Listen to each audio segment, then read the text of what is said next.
Welcome to Chapter 18. In this chapter, we're going to cover cognitive development in emerging adulthood, which, as we recall, is spanning the years 18 to 25. All right, let's get started. First off, I wanted to kind of revisit the concept of Piaget's stages, but we're going to talk about something that Piaget never talked about or acknowledged, which is the idea that people could think in a way that was beyond what he described as formal operations. So more recent researchers have called it post-formal thought. In this kind of thinking, in this more advanced way of thinking, the hallmarks would include practical, flexible, and dialectical thinking.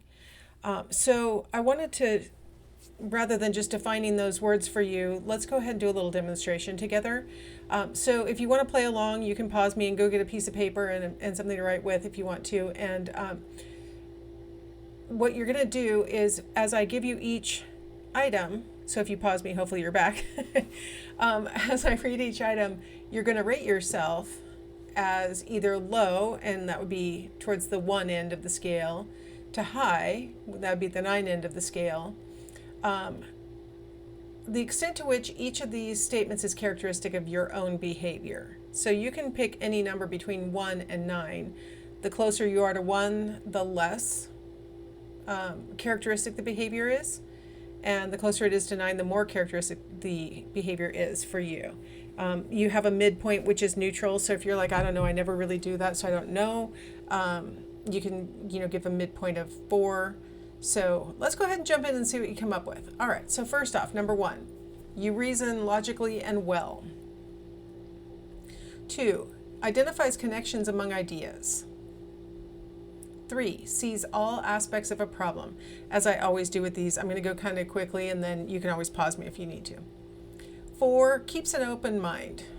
5, responds thoughtfully to others' ideas. 6, sizes up situations well. 7, gets to the heart of problems. 8, interprets information accurately. 9, makes good decisions. 10, goes to original sources for basic information. 11, poses problems in an optimal way. 12, is a good source of ideas. 13, perceives implied assumptions and conclusions. 14, listens to all sides of an argument. 15, deals with problems resourcefully. All right, so you'll notice that the phrasing kind of makes it sound like you might be talking about somebody else, that like they reason, the person reasons logically. Well, you want to think about yourself as you're answering these questions and the degree to which you do these things. Now, what you want to do is add up the scores that the scores that you gave for each answer, and you'll end up with a number somewhere between 15 and 135. So if you want to go ahead and pause me and do that math, and then come back. All right, hopefully you're back, or you're like, I'm not doing this. Either way. So you have a score that can be somewhere between 15 and 135. So what you might have gotten as you were listening to this list is that probably higher numbers indicate more sophisticated reasoning. One of the things that pops out for me in this age of, fake news and all the things that we talk about on the internet and things that people argue about would be your answer to... hold on, where is it? Yeah. 10, goes to original sources for basic information. This is something that a lot of American adults are not displaying, at least the ones who post on the internet, right? That they don't go to the original source. They go find a news report about some finding, and then they try and, show up their opponent on Facebook or whatever social media they use, Twitter, and try and show them that their source is saying something different than the other person says. That's not great post-formal thinking, is it? When you're thinking in a more sophisticated way, you don't just take the word of someone else who has interpreted the information for you. That's one of the really big characteristics of post-formal thinking, is that the person now is seeking out information, is looking at multiple sides of a problem, right? Where you've got like number 14, listens to all sides of an argument, considers different perspectives. It hasn't already, I'll say, foreclosed, to use a identity development, right? It hasn't already foreclosed on the idea and said, you know what, it doesn't matter what you say, I've already made up my mind. So postformal thought is open-minded, flexible, and then dialectical. Dialectical means that there's back and forth, that there's give and take in the reasoning. You take in information, you also provide good solutions. So those are the factors that we mean by these terms. So let's talk a little bit about dialectical thinking. So we've got at the top there the antithesis and the thesis that are kind of coming together there with those arrows. So if you hold a particular perspective, we'll call that your thesis, right? Like that's what you are believing, and that's what you're looking for evidence that supports, right? But then you come across information that might run counter to what you believe. We'll call that the antithesis, right? So you have what you believe as the thesis, and then there's information that runs counter to what you believe, and that's the antithesis. In sophisticated dialectical reasoning, you have to figure out a way to synthesize that information. Now, what a lot of people right now are doing is not synthesizing, they're just dismissing information that is counter to what they already believe. They've already made up their mind, there's nothing you could say that could possibly sway them, and so they don't produce synthesis, they just stubbornly cling to their thesis. And they just actively avoid the antithesis, or they try to refute it through ad hominem attacks, where they just attack the person who has offered the counter information and act like that person is not credible. We shouldn't listen to them. In fact, they shouldn't be allowed to talk. And why are they even allowed to post here on Twitter and that kind of thing? So that's not sophisticated reasoning. In sophisticated reasoning, you have what you believe, you have counter information, and you figure out some way to bring those two things together. And that creates a new thesis.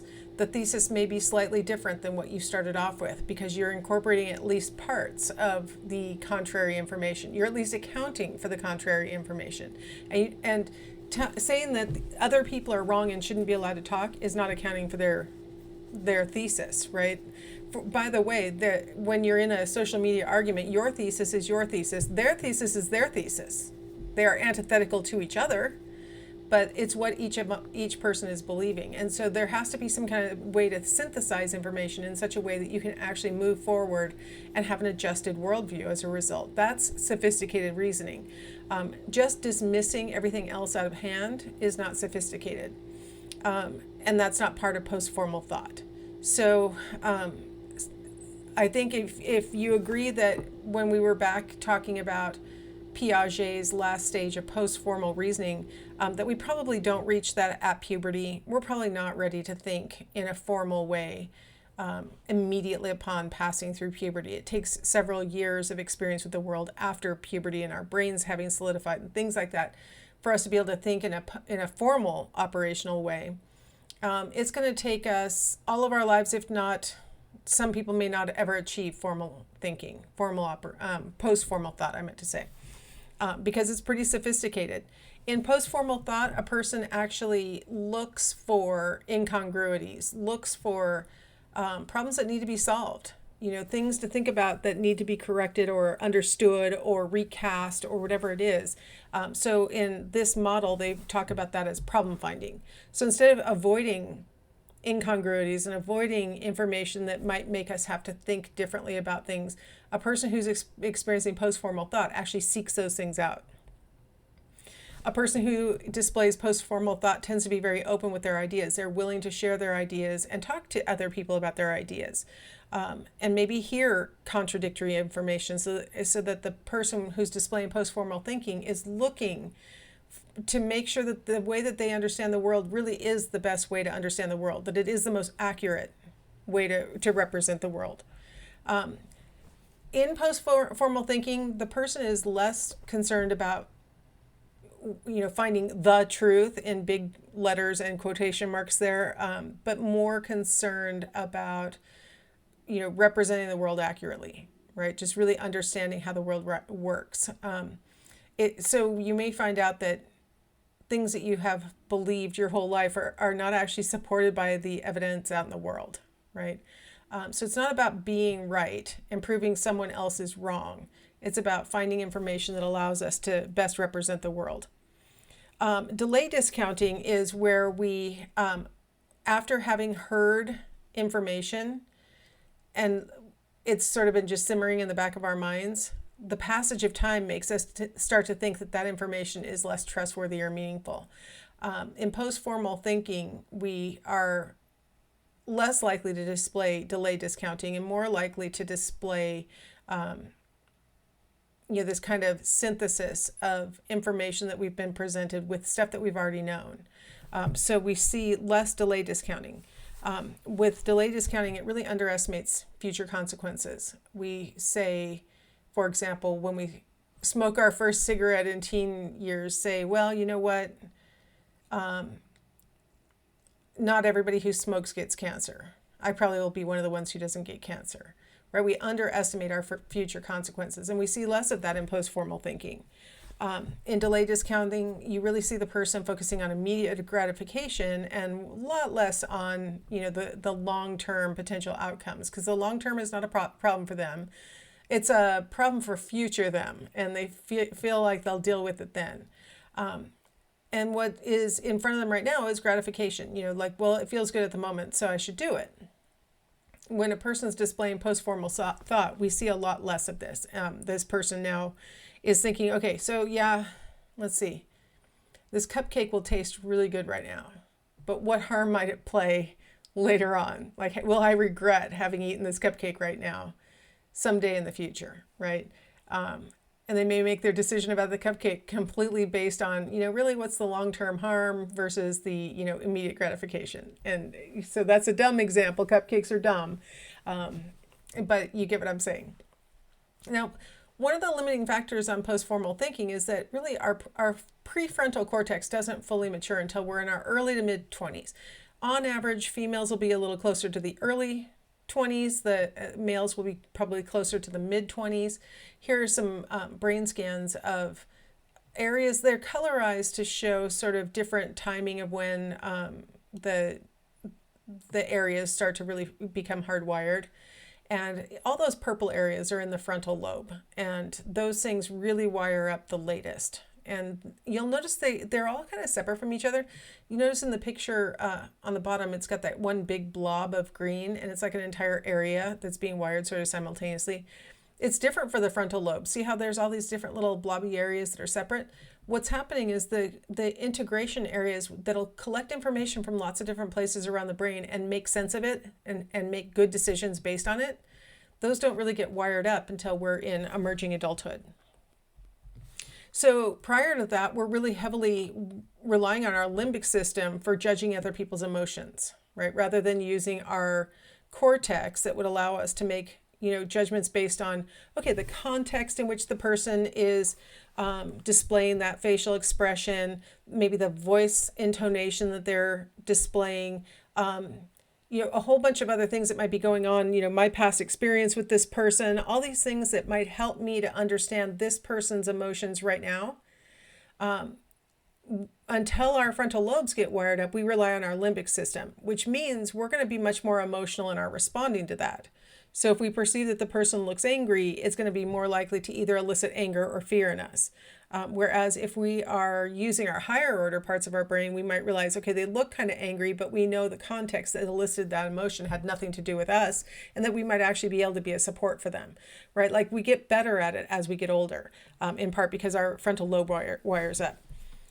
We rely on our limbic system to judge the wisdom of behaviors until our frontal lobes get wired up. And so, unfortunately, our limbic system is like, well, I'm pretty much driven by, the hypothalamus's motivation system. And, a lot of that has to do with sex or eating or other things.